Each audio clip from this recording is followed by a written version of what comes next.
కరూస. ఈ మలద కరూస అనే ప్రాంతాలకు చేరుకుంటారు.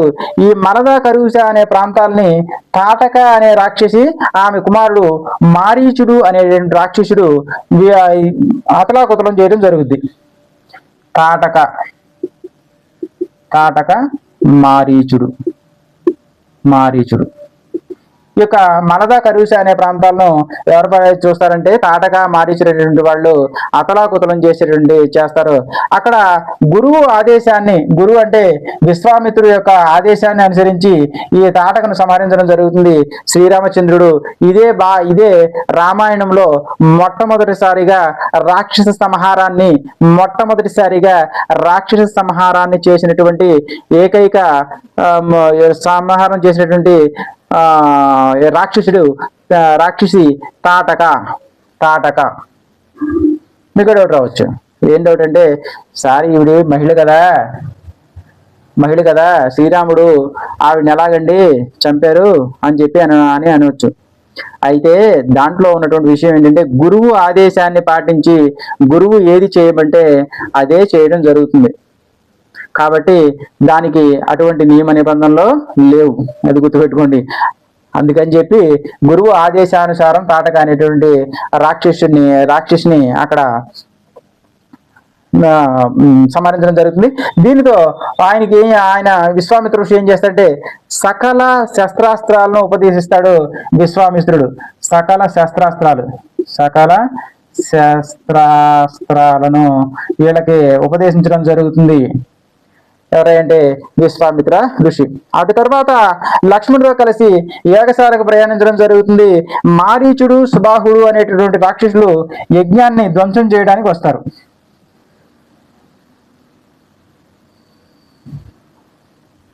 మారీచుడు, సుబాహుడు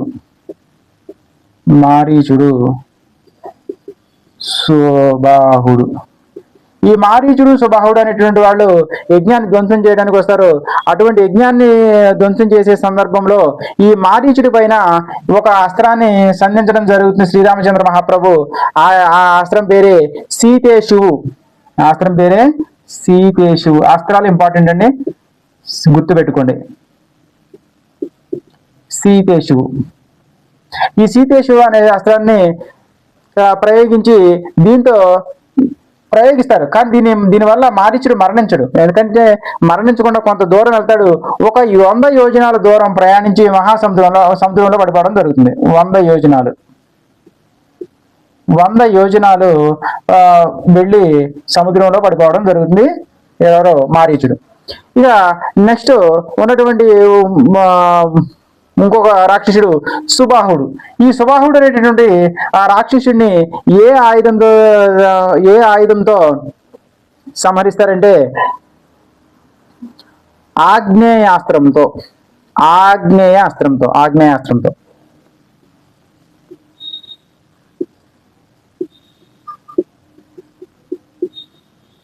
ఆగ్నేయాస్త్రంతో ఈ సుబాహుడిని సంహరించడం జరుగుతుంది.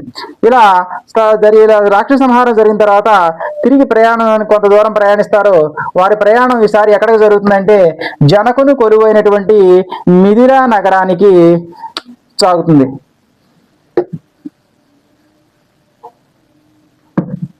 ఎక్కడికంటే మిథిలా. దీన్ని ఎవరంటే జనకుడు అంటే సీతమ్మ తల్లి తండ్రి అండి. జనక మహారాజు యొక్క ఆ ప్రయాణం జనకుని కొలువు మిథిలకు సాగుతుంది.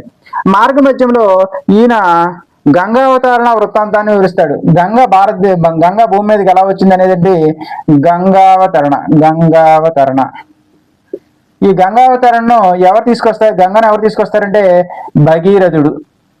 ఈ భగీరథుడు ఎవరంటే శ్రీరాముడి యొక్క పూర్వీకుడు. అంటే గంగావతరణం గురించి ఎవరికి వివరిస్తారంటే రామచంద్ర మహాప్రభుకి, లక్ష్మణుడికి ఇస్తారంటే ఎందువల్ల అంటే ఈ భగీరథుడు అనే మహర్షి కూడా ఎవరికి సంబంధించిన వాడంటే ఈ యొక్క సూర్యవంశం లేదా ఈ రఘువంశానికి చెందినటువంటి ఈ పూర్వీకులు ఇక్ష్వాకు వంశానికి చెందినటువంటి భగీరథుడు శ్రీరాముడి యొక్క పూర్వీకుడు. ఆ పూర్వీకుడి వల్ల ఈ యొక్క వృత్తాంతాన్ని చెప్పడం జరుగుతుంది.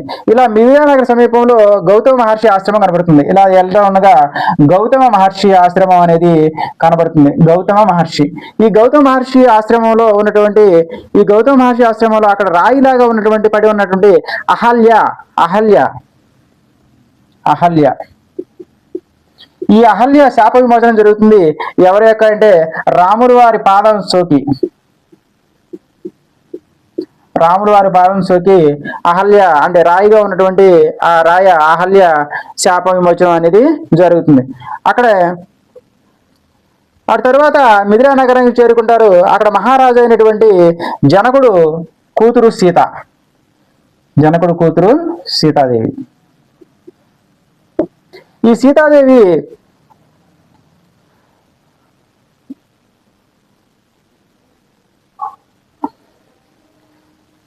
ఈ జనకుడు ఈ మహారాజుని ఈ యొక్క మహర్షిని జనక మహారాజు ఈ యొక్క మహర్షిని సత్కరించడం జరుగుతుంది. వీళ్ళు ఎవరు అని అడగడం జరుగుతుంది. ఈ వృత్తాంతం అంతా ఒకేసారి ఈ రామలక్ష్మణుల గురించి చెప్పడం జరుగుతుంది.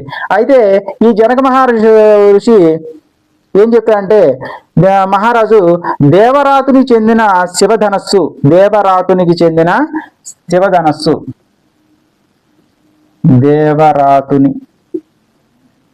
దేవరాతునికి చెందినటువంటి శివధనస్సు ఉంది అని, దాన్ని ఎక్కుపెట్టగలిగి తన ఎక్కుపెట్టగలిగిన వానికే తన కూతుర్ని ఇచ్చి వివాహం చేస్తానని ఈ జనక మహారాజు ఎవరికి చెప్తారా అంటే ఈ యొక్క మహర్షికి చెప్పడం జరుగుతుంది. ఏ మహర్షి? విశ్వామిత్ర మహర్షికి చెప్పడం జరుగుతుంది. అయితే వాళ్ళు ఆ యొక్క ధనస్సును ఒకసారి శ్రీరామునికి చూపించమని చెబుతారు. శ్రీరామునికి చూపించమని చెప్తారు. అప్పుడు అప్పుడు 5,000 మంది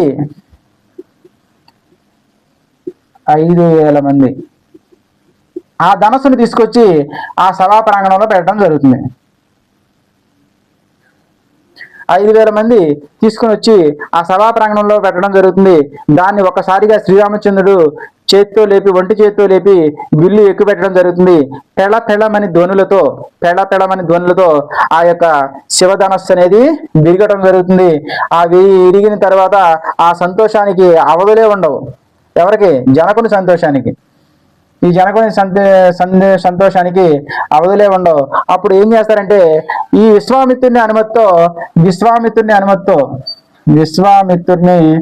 విశ్వామిత్రుని అనుమతితో ఎవరికి కబురు పంపుతారా అంటే దశరథ మహారాజు కబురు పంపుతారు.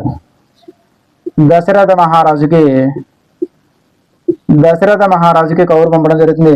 దశరథుడు మహా సంతోషంతో తన సైన్యాలతోనూ వివిధ రకాలైనటువంటి ఉద్యోగస్తులతోనూ మంత్రులతోనూ అందరితోనూ ఆ మిథిలా నగరానికి చేరడం జరుగుతుంది.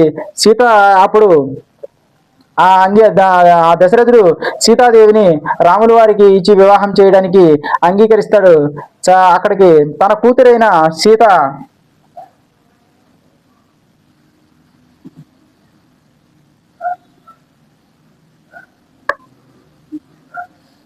తన కూతురైనటువంటి సీతను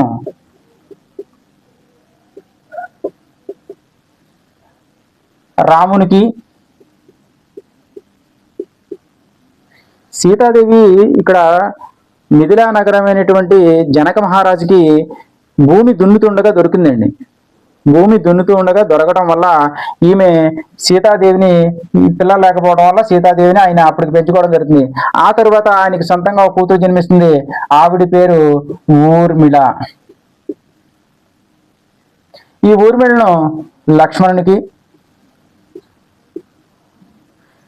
దీంతో పాటు ఈ భరత శత్రుఘ్నులకు కూడా తన యొక్క తమ్ముడు అయినటువంటి ఎవరి తమ్ముడు? జనకుని మహారాజు జనకుని తమ్ముడైనటువంటి కుశధ్వజుడు,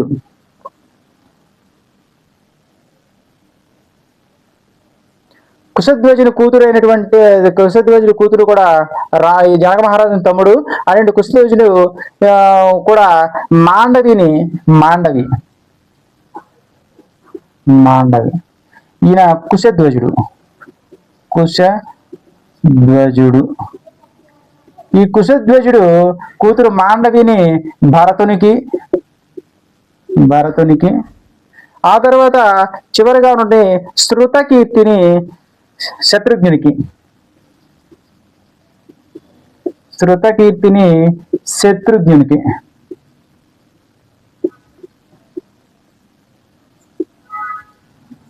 శత్రుఘ్నునికి ఇచ్చి వివాహం జరిపించారు. అంగరంగ వైభవంగా జరిగినటువంటి ఈ కళ్యాణం కమనీయం ఎంతో కనుల విందుగా చేశాయి. అయితే ఈ వివాహం ముగిసిన తర్వాత విశ్వామిత్రుడు తన యొక్క హిమాలయాలకు వెళ్ళిపోవడం జరుగుతుంది. విశ్వామిత్ర మహర్షి ఆ తర్వాత ఆనందంతో అయోధ్యకు తిరుగు ప్రయాణం చేపడతారు. వీళ్ళంతా తిరుగు ప్రయాణం చేపట్టేటప్పుడు అక్కడ ఒక వ్యక్తి ఎదురవుతారు. ఆ వ్యక్తి పేరే పరశురాముడు.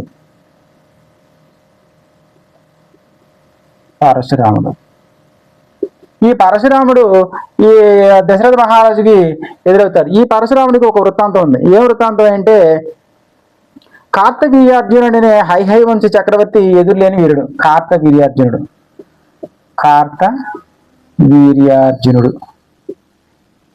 ఈయన ఏ వంశానికి చెందినటువంటి హైహేయ వంశానికి చెందినటువంటి వ్యక్తి. ఈ యొక్క ఐహై వంశానికి చెందినటువంటి వ్యక్తి ఈ కార్తవీర్యార్జునుడు ఐహంశానికి చెందినటువంటి వీరుడు అయిన పరశురాముని తండ్రి జమదగ్ని ఎవరినంటే జమదగ్ని పరశురాముని యొక్క తండ్రి జమదగ్ని అన్యాయంగా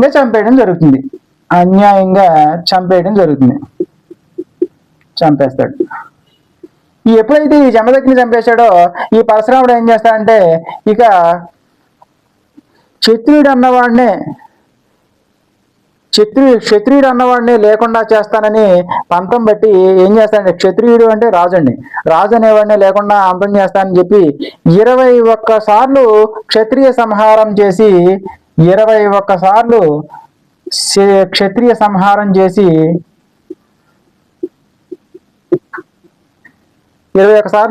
క్షత్రియ సంహారం చేసి ఆ రక్తంతోనే తన తండ్రి అయినటువంటి పరశురాముడు తండ్రి అయినటువంటి జమదగ్నికి తర్పణాలు ఇవ్వడం జరుగుతుంది. 21 సార్లు క్షత్రియ సంహారం చేసి అతనికి 21 సార్లు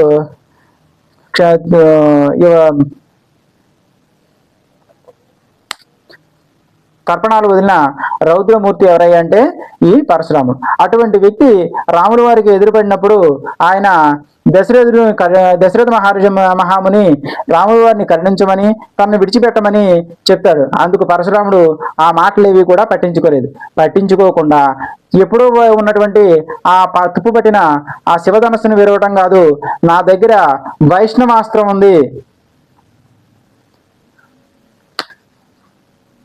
నా దగ్గర వైష్ణవాస్త్రం అంటే విష్ణుస్త్రం అని అర్థం. నా దగ్గర వైష్ణవాస్త్రం ఉంది, ఆ వైష్ణవాస్త్రాన్ని నువ్వు ఎక్కుపెట్టు, నిన్ను వదిలేస్తానని చెప్పి చెప్తారు. అప్పుడు ఈ పరశురాముని గర్వాన్ని అణచడానికి ఆ వైష్ణవాస్త్రాన్ని కూడా శ్రీరామచంద్ర మహాప్రభు దాన్ని ఎక్కుపెట్టి దాన్ని కూడా విరిచివేయడం జరుగుతుంది. దాంతోపాటు పరశురాముని యొక్క తపశ్శక్తిని కూడా తను కోల్పోయేటట్టుగా దెబ్బతీస్తాడు శ్రీరామచంద్రుడు. దీంతో ఆ రాముడి చేతిలో పరాభవాన్ని కూడా గౌరవంగా భావించిన పరశురాముడు తపస్సు చేయడానికి మహేంద్ర పర్వతానికి వెళ్ళిపోతాడు. దీంతో ఈ పరశురాముడు ఎక్కడికి వెళ్ళిపోతాడంటే మహేంద్ర పర్వతానికి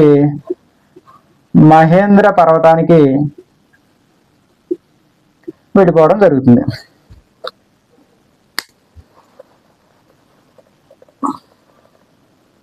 ఇక మిగిలిన భర్త శత్రుఘ్నులు భార్యలతో కలిసి తాతగారైన తాతగారి రాజ్యం అయినటువంటి కైకేయి రాజ్యానికి వెళ్ళగా ఈ యొక్క భరతుడు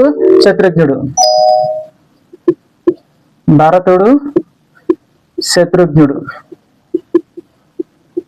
ఎక్కడికి వెళ్తారంటే కైకేయి రాజ్యానికి వెళ్ళడం జరుగుతుంది. కైకేయి రాజ్యానికి వెళ్తారు. దీంతో పాటు రామలక్ష్మణులు భార్యలతో యుక్తంగా దశరథ మహామునితో పాటు అయోధ్యకు చేరుకోవడం జరుగుతుంది. భరతుడు శత్రుఘ్నుడు ఎక్కడికి వెళ్తారంటే వాళ్ళ తాతగారైనటువంటి కైకేయి రాజ్యానికి వెళ్ళడం జరుగుతుంది. ఇక్కడ రామచంద్ర మహాప్రభు లక్ష్మణుడు లక్ష్మణుడు ఎక్కడికి వెళ్తారంటే అయోధ్య నగరానికి రావడం జరుగుతుంది. అయోధ్య నగరానికి రావడం జరుగుతుంది. దీంతో మొదటిది బాలకాండ కంప్లీట్ అయింది.